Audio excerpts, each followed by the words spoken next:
بسم اللہ الرحمن الرحیم۔ السلام علیکم ورحمۃ اللہ وبرکاتہ۔ اسلام آباد کی اسلامک انٹرنیشنل یونیورسٹی میں کمپیوٹر سائنس ڈپارٹمنٹ کے ایک پروفیسر کی بیوی کو کینسر کی بیماری لاحق ہو گئی۔ تشخیص کے ساتھ ہی ڈاکٹر نے معذرت کی اور یہ کہہ کر مذکورہ پروفیسر کو چلتا کیا کہ آپ کی بیوی صرف 15-20 دنوں کی مہمان ہے، اس کا علاج اب کسی کی بس کی بات نہیں ہے۔ یہ بات عام طور پر قیامت ڈالتی ہے، اور جس کا مجھے خود بھی پتہ ہے کیونکہ اس قیامت سے میں 1000 بار گزرا ہوں۔ اتنی آسانی سے کوئی کیسے مان لے کہ مریض چند دنوں کا مہمان ہے، اس لیے اس کو گھر میں رکھنا ہی بہتر ہے۔ بہرحال ڈاکٹرز بھی علمی بنیادوں پر فیصلے کرتے ہیں۔ دوسرے عام لوگوں کی طرح پروفیسر بھی مان نہیں رہا تھا اور منت سماجت میں لگ گیا۔ ڈاکٹروں نے لاکھ سمجھایا لیکن نتیجہ وہی ڈاک کے 3 پات والی صورتحال۔ خیر، ڈاکٹرز نے مریض کو داخل کیا اور وہ بھی صرف خون کی منتقلی کے لیے۔ پروفیسر صاحب کو لیگل ڈاکومنٹیشن کا کہا گیا، اس لیے وہ اسلامک انٹرنیشنل یونیورسٹی کی طرف پلک جھپکتے ہی پہنچ گیا۔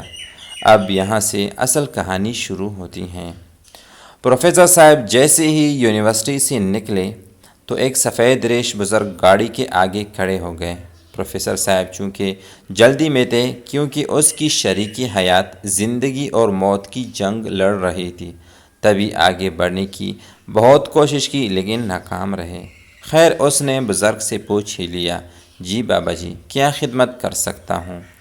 بابا جی نے جواب دینے کی بجائے اگلی سیٹ پر بیٹھنا ہی مناسب سمجھا۔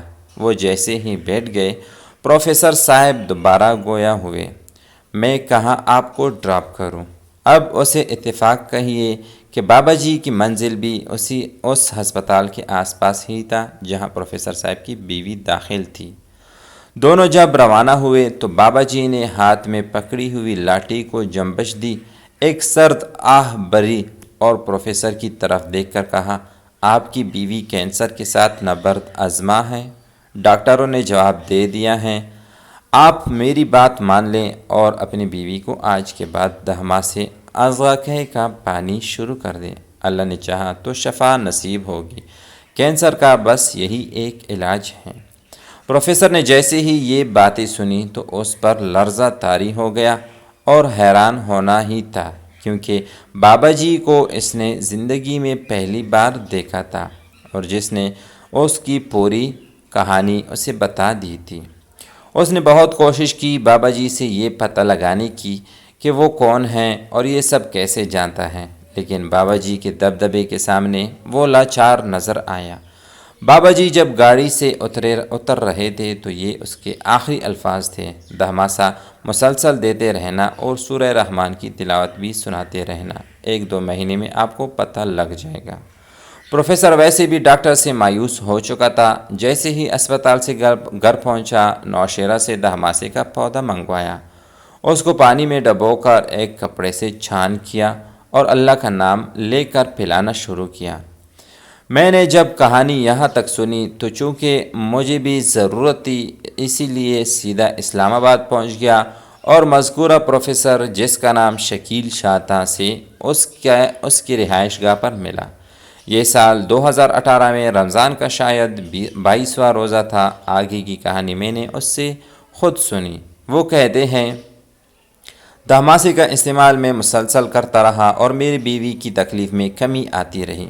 ڈاکٹروں کے بتائے ہوئے 15 دن سے جب ہم بچ گئے تو پھر میرا حوصلہ اور بھی بڑھ گیا۔ دہماسے کے مسلسل استعمال اور سورہ رحمان سنانے کے پورے 1 مہینے بعد جب ہم نے ٹیسٹ کروائے تو بیماری کا نام و نشان تک نہ تھا۔ میں پورے 2 گھنٹے اس کے ساتھ بیٹھا تھا۔ میں نے بابا جی کے حوالے سے پوچھا تو اس نے ایک حیران کر دینے والی بات کہی۔ اس نے کہا، بابا جی اب کینسر کے مریضوں کے خواب میں آ کر میرا ہی ایڈریس دیتا ہے۔ آپ کو پتہ ہے 10 سال سے زیادہ ہو گئے ہیں اور پروفیسر صاحب کی بیوی اب بھی حیات ہیں اور پروفیسر صاحب اب باقاعدہ سیمینارز میں جاتے ہیں اور دہماسا کی افادیت اور کینسر پر پریزنٹیشنز دیتا ہے۔ اس کے پاس ان مریضوں کی باقاعدہ لسٹ تھی جو شفایاب ہو چکے تھے دہماسے کو پشتو میں ازغا کئی کہتے ہیں، اور وہ لوگ جو 70 کی دہائی میں جوان ہو رہے تھے، ان کو مذکورہ پودے کے بارے میں سب کچھ معلوم ہے۔ جزاک اللہ خیراً کثیرا۔ تو میرے محترم بہنوں اور بھائیوں، اس ویڈیو کو زیادہ سے زیادہ شیئر کریں تاکہ جو بھی دوست احباب اس بیماری میں مبتلا ہیں اس کو اللہ تعالیٰ شفا یاب کریں۔